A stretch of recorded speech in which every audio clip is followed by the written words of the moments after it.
how to factorize a little bit more complicated things, and these are two examples over here. The first one we have is this 6xy minus 9x plus 15 minus 10y.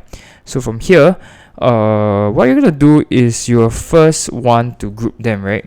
So if you group them up, you have 6xy minus 9x, and the next group we have is 15 minus 10y. Now over here, you will actually want to just find out the common factor, right? So actually I should use a different color for this. The common factor between 6xy and 9x is actually as simple as 3x, right? And you have 2y minus 3 here.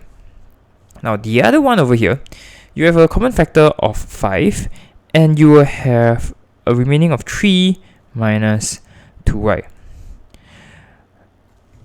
Okay, so this is the problem. This is a big problem because this is 2y minus 3 and this is 3 minus 2y. So how do we actually address this? Number one, you must understand that this looks quite similar, right? So in a sense, you can try to play with it and make some sense out of it, right? But actually 2y minus 3 is in fact the negative of 3 minus 2y. Right? They are negative of each other. So we're going to play with some negatives over here.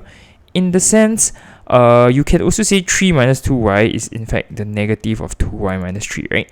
So from here, we will actually, instead of using this term, I'm going to flip it and introduce, this is the negative, right? So I would have a negative 5 of 2y minus 3 instead. And that is how we make 2y the common factor between these two groups. And hence, our solution is simply 3x minus 5 times 2y minus 3. Quite straightforward, right? So let's jump to another one over here. Something a little bit more complicated. I introduced like x squared, right? So from here, we have same thing. We have a common factor of 3x, and we have 2x minus 3. Now the other one, we can also have a common factor, positive of 5y, and we get 3 minus 2x. Pretty similar to just now, right? So what we can do here is, or you could actually directly, so you want to do this, but it doesn't really like make quite some sense, right?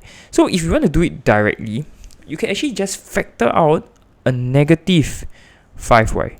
So when you do that, you're actually flipping it around, right? So this will become negative 3, and the other one will become positive 2x, which in the sense, you can also write this as 2x minus 3. And there you go. You have 3x minus 5y and 2x minus 3. Now, please bear in mind that you need to simplify these into its simplest form, and then you will have the answer. So that's all.